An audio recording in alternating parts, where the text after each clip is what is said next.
Hello everyone, my name is Dr. Sunita Charanjesani. So today we are going to learn the topic of characteristics of business. Before I start with the characteristics of business, we should understand what is the meaning of business. Now, what is business? In very simple words, it means a process which deals with the exchange of goods and services.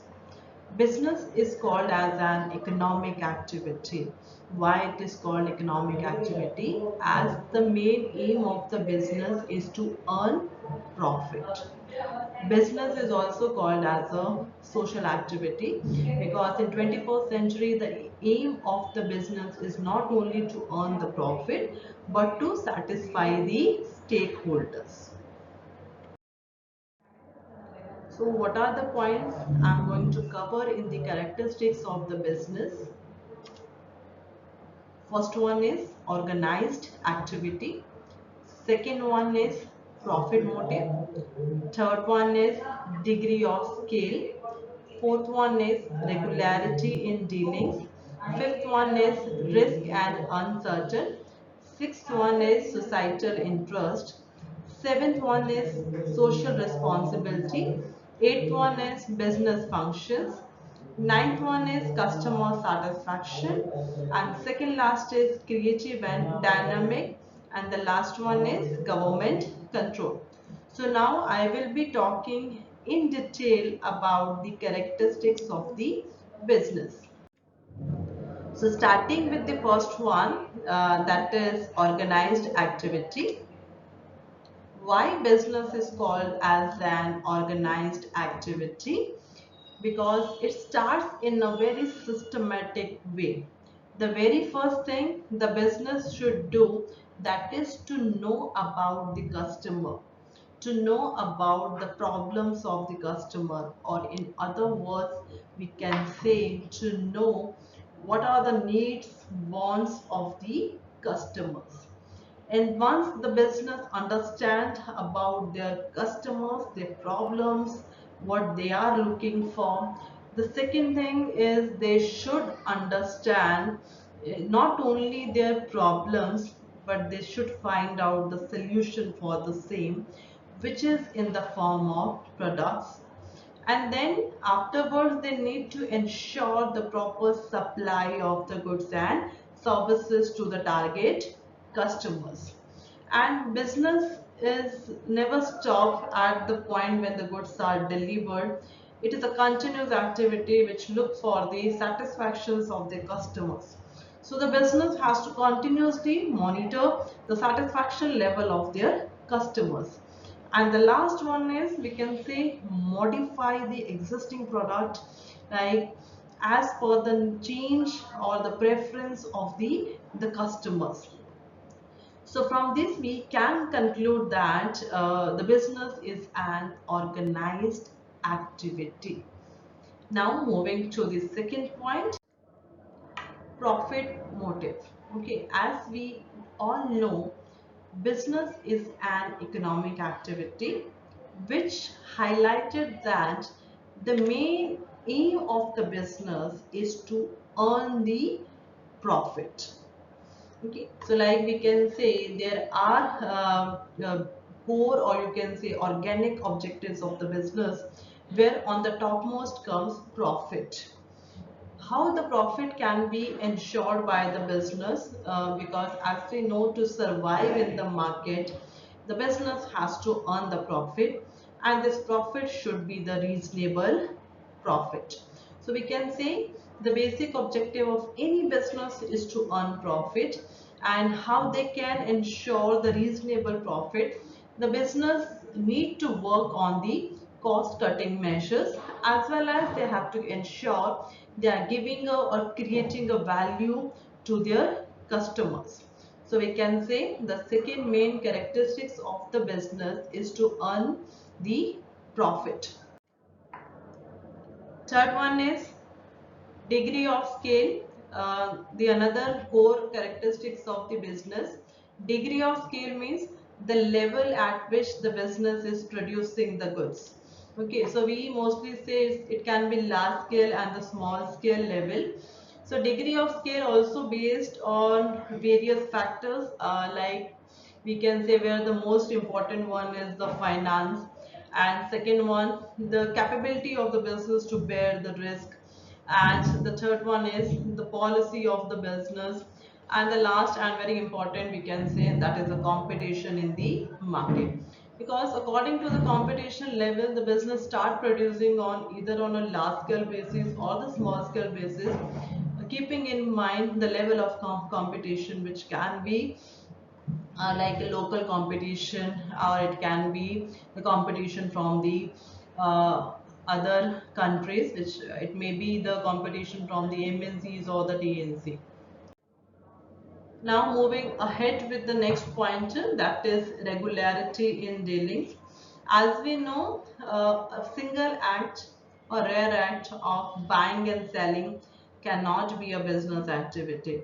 The core feature of business is that it's the regularity in the dealing, which is again based on the number of factors like a time and you can say the nature of the activity, etc.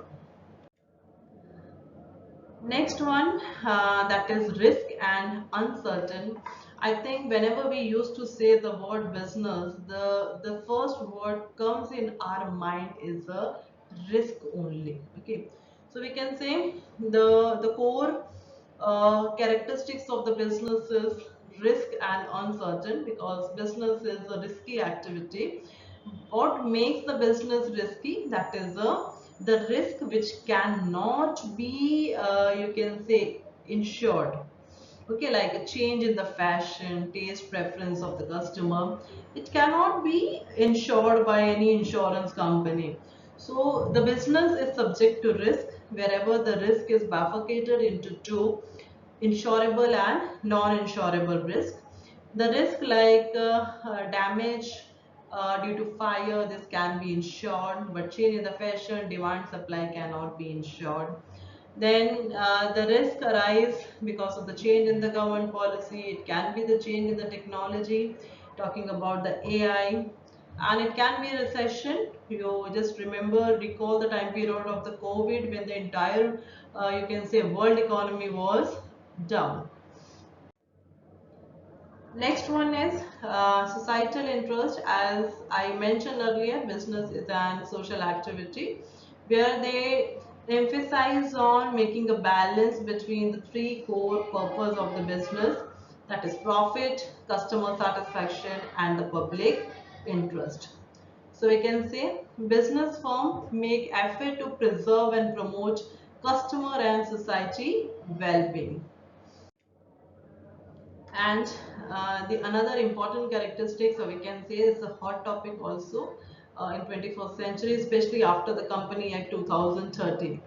Social responsibility means the business has a moral responsibility towards the stakeholders, which involve employees, customers, government, and shareholders.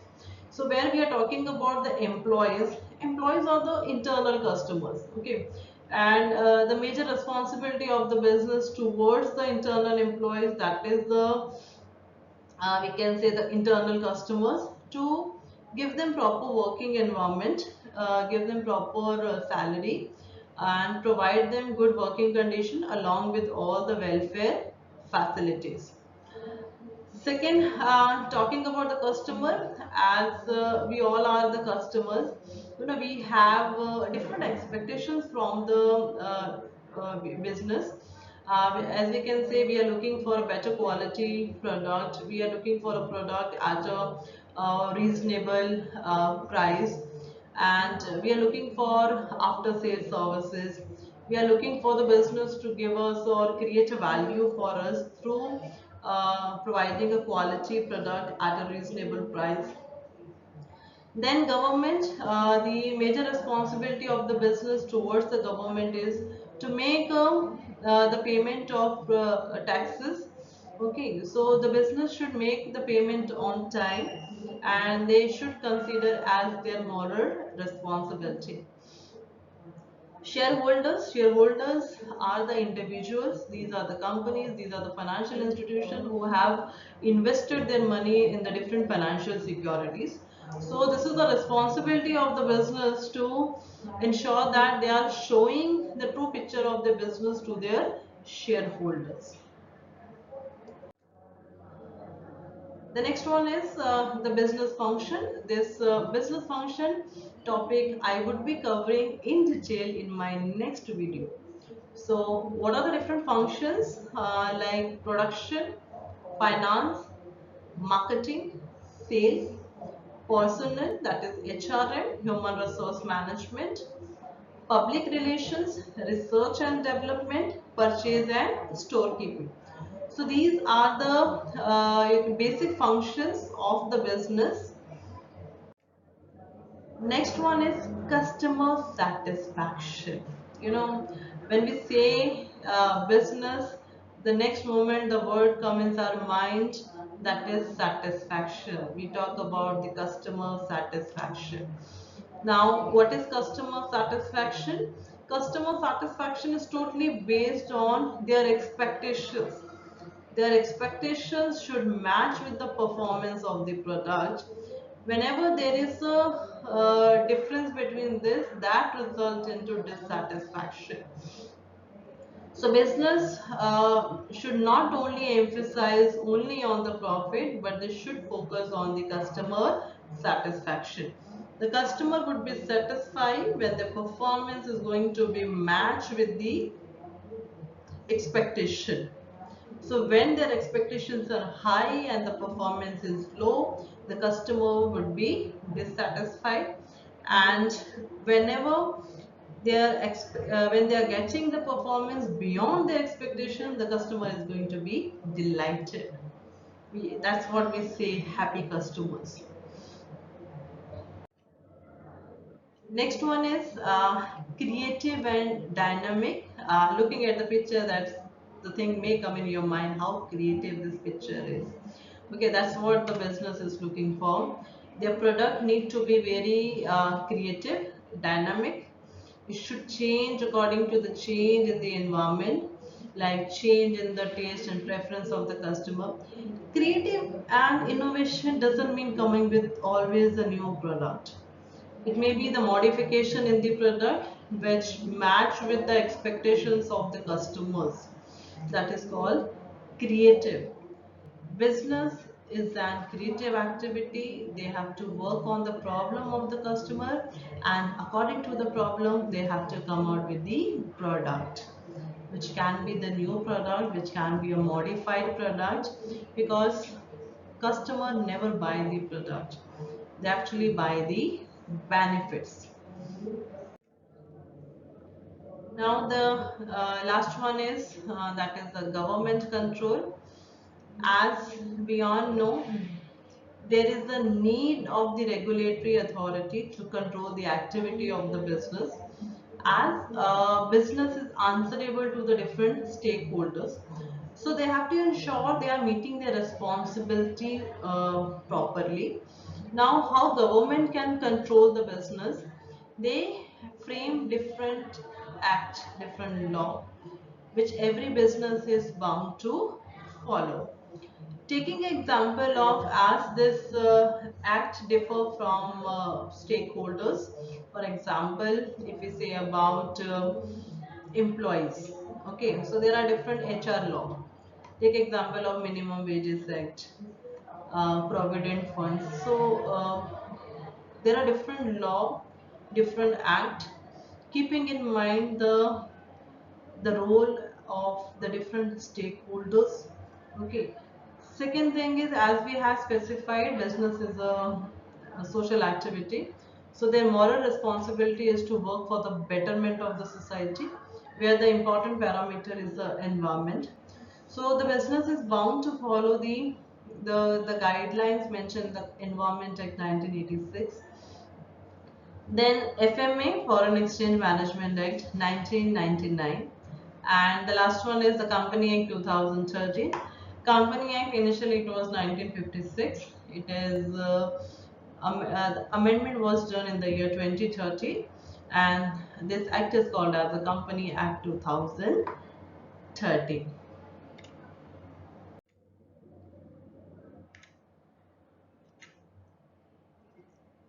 Yes, thank you everyone. So we'll see you in the next video where I am going to cover the next topic, that is a business function.